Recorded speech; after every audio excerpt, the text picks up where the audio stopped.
During the fall of the year 1827, while residing near Charlottesville, Virginia, I casually made the acquaintance of Mr. Augustus Bedloe. This young gentleman was remarkable in every respect, and excited in me a profound interest and curiosity. I found it impossible to comprehend him either in his moral or his physical relations. Of his family I could obtain no satisfactory account. Whence he came I never ascertained. Even about his age, although I call him a young gentleman, there was something which perplexed me in no little degree. He certainly seemed young, and he made a point of speaking about his youth. Yet there were moments when I should have had little trouble in imagining him 100 years of age. But in no regard was he more peculiar than in his personal appearance. He was singularly tall and thin. He stooped much. His limbs were exceedingly long and emaciated. His forehead was broad and low. His complexion was absolutely bloodless. His mouth was large and flexible, and his teeth were more wildly uneven, although sound, than I had ever before seen teeth in a human head. The expression of his smile, however, was by no means unpleasing, as might be supposed, but it had no variation whatever.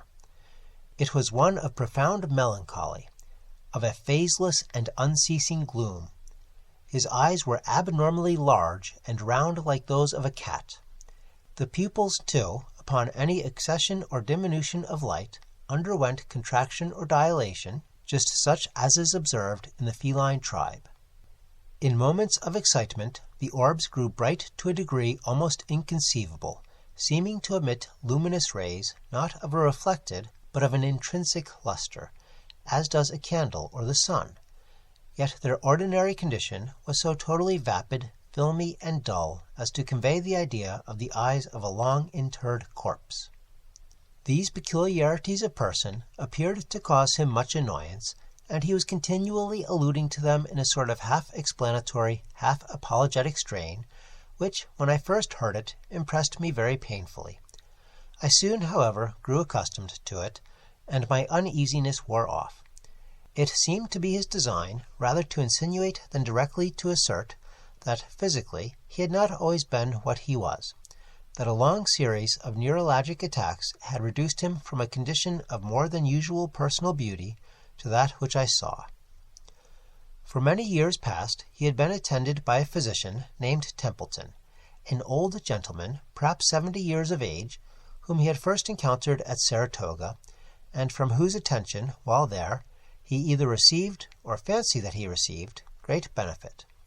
The result was that Bedloe, who was wealthy, had made an arrangement with Dr. Templeton, by which the latter, in consideration of a liberal annual allowance, had consented to devote his time and medical experience exclusively to the care of the invalid.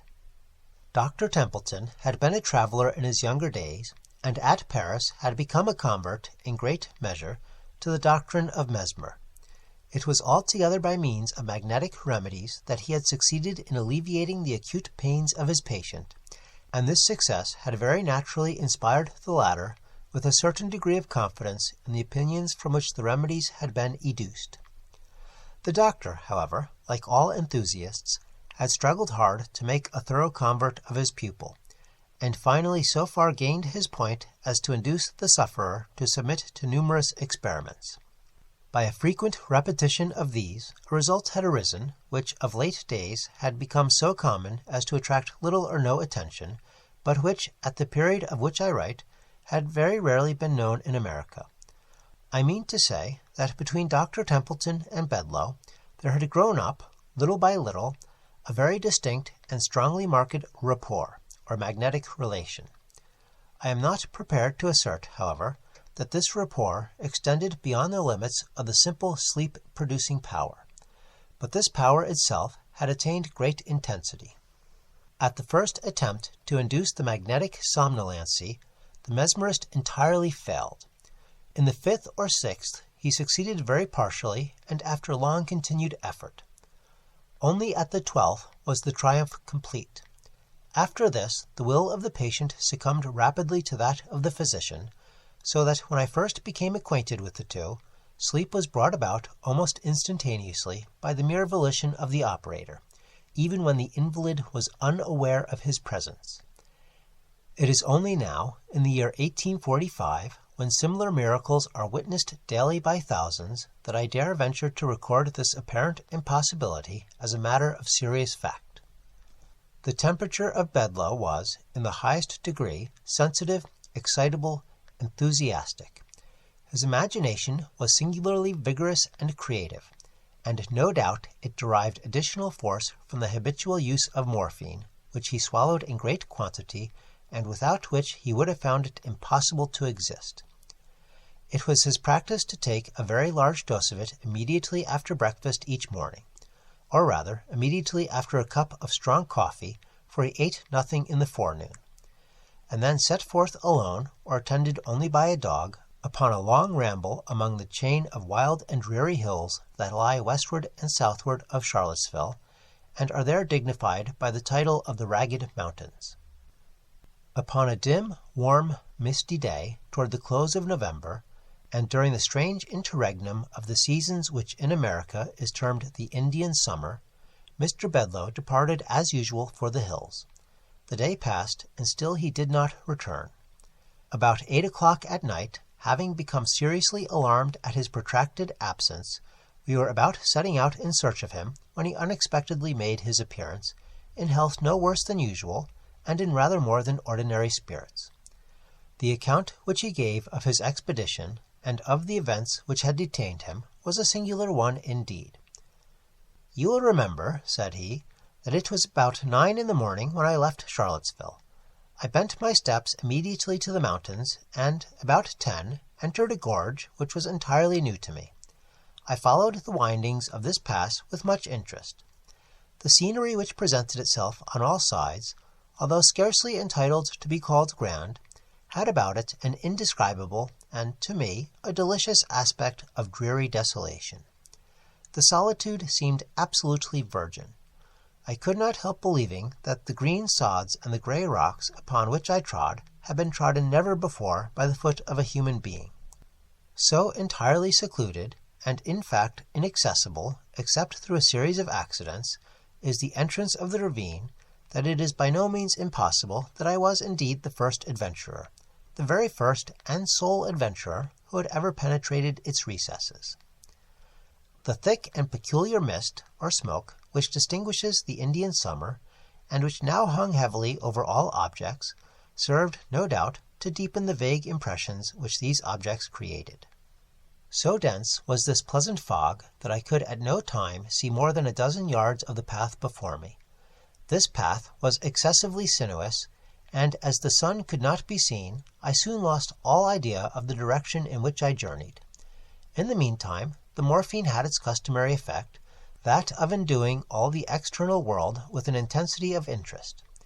In the quivering of a leaf, in a hue of a blade of grass, in the shape of a trefoil, in the humming of a bee, in the gleaming of a dewdrop, in the breathing of the wind, in the faint odors that came from the forest, there came a whole universe of suggestion, a gay and motley train of rhapsodical and immethodical thought. Busied in this, I walked on for several hours, during which the mist deepened around me to so great an extent that at length I was reduced to an absolute groping of the way. And now an indescribable uneasiness possessed me, a species of nervous hesitation and tremor. I feared to tread, lest I should be precipitated into some abyss. I remembered, too, strange stories told about these ragged hills, and of the uncouth and fierce races of men who tenanted their groves and caverns. 1,000 vague fancies oppressed and disconcerted me, fancies the more distressing because vague. Very suddenly my attention was arrested by the loud beating of a drum. My amazement was, of course, extreme. A drum in these hills was a thing unknown. I could not have been more surprised at the sound of the trump of the archangel. But a new and still more astounding source of interest and perplexity arose. There came a wild rattling or jingling sound, as if of a bunch of large keys, and upon the instant a dusky-visaged and half-naked man rushed past me with a shriek. He came so close to my person that I felt his hot breath upon my face. He bore in one hand an instrument composed of an assemblage of steel rings, and shook them vigorously as he ran. Scarcely had he disappeared in the mist, before, panting after him, with open mouth and glaring eyes, there darted a huge beast. I could not be mistaken in its character. It was a hyena. The sight of this monster rather relieved than heightened my terrors, for I now made sure that I dreamed, and endeavored to arouse myself to waking consciousness. I stepped boldly and briskly forward. I rubbed my eyes. I called aloud. I pinched my limbs. A small spring of water presented itself to my view, and here, stooping, I bathed my hands and my head and neck. This seemed to dissipate the equivocal sensations which had hitherto annoyed me. I arose, as I thought, a new man, and proceeded steadily and complacently on my unknown way. At length, quite overcome by exertion, and by a certain oppressive closeness of the atmosphere, I seated myself beneath a tree. Presently there came a feeble gleam of sunshine, and the shadow of the leaves of the tree fell faintly but definitely upon the grass. At this shadow I gazed wonderingly for many minutes. Its character stupefied me with astonishment. I looked upward. The tree was a palm. I now arose hurriedly, in a state of fearful agitation, for the fancy that I dreamed would serve me no longer. I felt, that I had perfect command of my senses, and these senses now brought to my soul a world of novel and singular sensation. The heat became all at once intolerable. A strange odor loaded the breeze. A low, continuous murmur, like that arising from a full but gently flowing river, came to my ears, intermingled with the peculiar hum of multitudinous human voices. While I listened in an extremity of astonishment, which I need not attempt to describe, a strong and brief gust of wind bore off the incumbent fog as if by the wand of an enchanter. I found myself at the foot of a high mountain, and looking down into a vast plain, through which wound a majestic river. On the margin of this river stood an eastern-looking city, such as we read of in the Arabian tales, but of a character even more singular than any there described. From my position, which was far above the level of the town, I could perceive its every nook and corner as if delineated on a map. The streets seemed innumerable, and crossed each other irregularly in all directions, but were rather long, winding alleys than streets, and absolutely swarmed with inhabitants. The houses were wildly picturesque. On every hand was a wilderness of balconies, of verandas, of minarets, of shrines, and fantastically caved oriels. Bazaars abounded, and there were displayed rich wares in infinite variety and profusion. Silks, muslins, the most dazzling cutlery, the most magnificent jewels and gems. Besides these things were seen on all sides banners and palanquins, litters with stately dames close-veiled, elephants gorgeously caparisoned, idols grotesquely hewn, drummers, banners, and gongs, spears, silver and gilded maces, and amid the crowd and the clamor, and the general intricacy and confusion, amid the million of black and yellow men, turbaned and robed, and of flowing beard, there roamed a countless multitude of holy filleted bulls, while vast legions of the filthy but sacred ape clambered, chattered, and shrieking, about the cornices of the mosques or clung to the minarets and oriels. From the swarming streets to the banks of the river there descended innumerable flights of steps leading to bathing places, while the river itself seemed to force a passage with difficulty through the vast fleets of deeply burdened ships that far and wide encountered its surface. Beyond the limits of the city arose, in frequent majestic groups, the palm and the cocoa, with other gigantic and weird trees of vast age, and here and there might be seen a field of rice, the thatched hut of a peasant, a tank, a stray temple, a gypsy camp, or a solitary graceful maiden taking her way, with a pitcher upon her head, to the banks of the magnificent river. You will say now, of course, that I dreamed, but not so. What I saw, what I heard, what I felt, what I thought, had about it nothing of the unmistakable idiosyncrasy of the dream. All was rigorously self-consistent. At first, doubting that I was really awake, I entered into a series of tests which soon convinced me that I really was. Now, when one dreams, and in the dream suspects that he dreams, the suspicion never fails to confirm itself, and the sleeper is almost immediately aroused. Thus Novalis errs not in saying that we are near waking when we dream that we dream. Had the vision occurred to me as I describe it, without my suspecting it as a dream, then a dream it might absolutely have been, but occurring as it did, and suspected and tested as it was, I am forced to class it among other phenomena. In this I am not sure that you are wrong, observed Dr. Templeton, but proceed. You arose and descended into the city. I arose, continued Bedloe, regarding the doctor with an air of profound astonishment. I arose, as you say, and descended into the city. On my way, I fell in with an immense populace, crowding through every avenue, all in the same direction, and exhibiting in every action the wildest excitement. Very suddenly, and by some inconceivable impulse, I became intensely imbued with personal interest in what was going on. I seemed to feel that I had an important part to play, without exactly understanding what it was. Against the crowd which environed me, however, I experienced a deep sentiment of animosity. I shrank from amid them, and swiftly, by a circuitous path, reached and entered the city. Here all was the wildest tumult and contention. A small party of men, clad in garments half Indian, half European, and officered by gentlemen in a uniform partly British, were engaged at great odds with the swarming rabble of the alleys. I joined the weaker party, arming myself with the weapons of a fallen officer, and fighting I knew not whom with the nervous ferocity of despair. We were soon overpowered by numbers, and driven to seek refuge in a species of kiosk. Here we barricaded ourselves, and, for the present, were secure. From a loophole near the summit of the kiosk, I perceived a vast crowd, in furious agitation, surrounding and assaulting a gay palace that overhung the river. Presently, from an upper window of this palace, there descended an effeminate-looking person, by means of a string made of the turbans of his attendant. A boat was at hand, in which he escaped to the opposite bank of the river. And now a new object took possession of my soul. I spoke a few hurried but energetic words to my companions, and, having succeeded in gaining over a few of them to my purpose, made a frantic sally from the kiosk. We rushed amid the crowd that surrounded it. They retreated at first before us. They rallied, fought madly, and retreated again.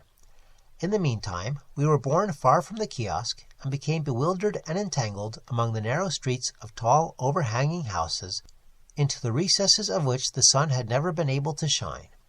The rabble pressed impetuously upon us, harassing us with their spears, and overwhelming us with flights of arrows.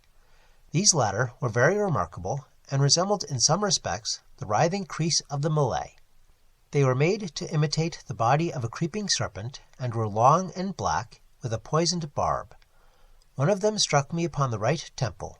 I reeled and fell. An instantaneous and dreadful sickness seized me.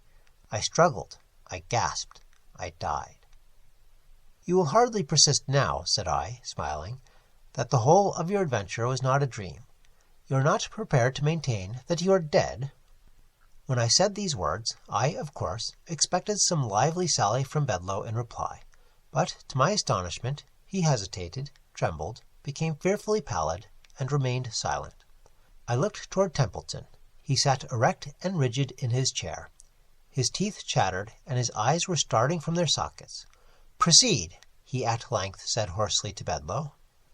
"For many minutes," continued the latter, "my sole sentiment, my sole feeling, was that of darkness and nonentity, with the consciousness of death. At length there seemed to pass a violent and sudden shock through my soul, as if of electricity. With it came the sense of elasticity and of light. This latter I felt, not saw. In an instant I seemed to rise from the ground, but I had no bodily, no visible, audible, or palpable presence. The crowd had departed, the tumult had ceased. The city was in comparative repose. Beneath me lay my corpse, with the arrow in my temple, the whole head greatly swollen and disfigured. But all these things I felt, not saw. I took interest in nothing. Even the corpse seemed a matter in which I had no concern. Volition I had none. but appeared to be impelled into motion, and flitted buoyantly out of the city, retracing the circuitous path by which I had entered it.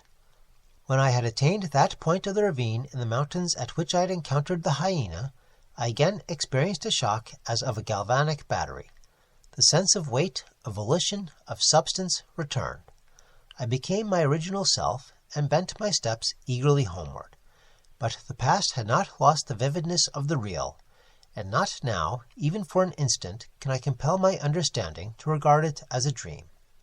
Nor was it, said Templeton, with an air of deep solemnity. Yet it would be difficult to say how otherwise it should be termed. Let us suppose only that the soul of the man of today is upon the verge of some stupendous psychical discoveries. Let us content ourselves with this supposition. For the rest I have some explanation to make. Here is a watercolor drawing, which I should have shown you before, but which an unaccountable sentiment of horror has hitherto prevented me from showing. We looked at the picture which he presented. I saw nothing in it of an extraordinary character, but its effect upon Bedloe was prodigious. He nearly fainted as he gazed. And yet it was but a miniature portrait, a miraculously accurate one, to be sure, of his very own remarkable features. At least this was my thought as I regarded it. You will perceive, said Templeton, the date of this picture, it is here scarcely visible, in this corner, 1780.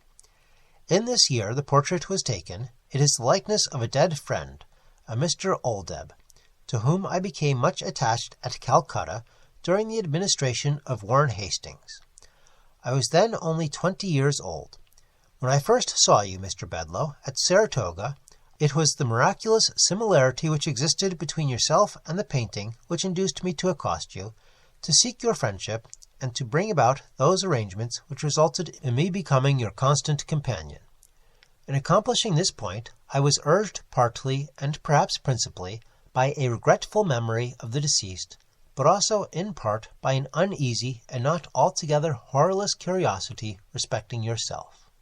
In your detail of the vision which presented itself to you amid the hills, you have described, with the minutest accuracy, the Indian city of Benares upon the Holy River. The riots, the combat, the massacre were the actual events of the insurrection of Chet Singh, which took place in 1780, when Hastings was put in imminent peril of his life. The man escaping by the string of turbans was Chet Singh himself. The party in the kiosk were sepoys and British officers headed by Hastings. Of this party I was one, and did all I could to prevent the rash and fatal sally of the officer who fell, in the crowded alleys, by the poisoned arrow of a Bengali. That officer was my dearest friend. It was Oldeb.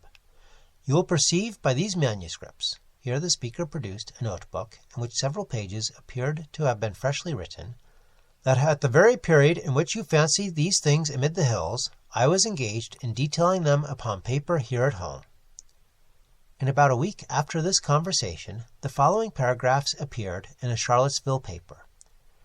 We have the painful duty of announcing the death of Mr. Augustus Bedloe, a gentleman whose amiable manners and many virtues have long endeared him to the citizens of Charlottesville. Mr. B., for some years past, has been subject to neuralgia, which has often threatened to terminate fatally, but this can be regarded only as the mediate cause of his decease. The proximate cause was one of especial singularity. In an excursion to the Ragged Mountains, a few days since, a slight cold and fever were contracted, attended with great determination of blood to the head. To relieve this, Dr. Templeton resorted to topical bleeding. Leeches were applied to the temples. In a fearfully brief period the patient died, when it appeared that, in the jar containing the leeches, had been introduced, by accident, one of the venomous vermicular sangsues which are now and then found in the neighboring ponds. This creature fastened itself upon a small artery in the right temple. Its close resemblance to the medical leech caused the mistake to be overlooked until too late. Nota bene. The poisonous sangsu of Charlottesville may always be distinguished from the medicinal leech by its blackness, and especially by its writhing and vermicular motions, which very nearly resemble those of a snake. I was speaking with the editor of the paper in question upon the topic of this remarkable accident, when it occurred to me to ask how it happened that the name of the deceased had been given as Bedloe. "I presume," said I, "you have authority for this spelling, but I have always supposed the name to be written with an E at the end." "Authority? No," he replied. "It was a mere typographical error. The name is Bedloe with an E, all the world over, and I never knew it to be spelt otherwise in my life." "Then," said I mutteringly, as I turned upon my heel, "then indeed has it come to pass that one truth is stranger than any fiction. For Bedloe, without the E, what is it but Old Deb conversed? And this man tells me it is a typographical error."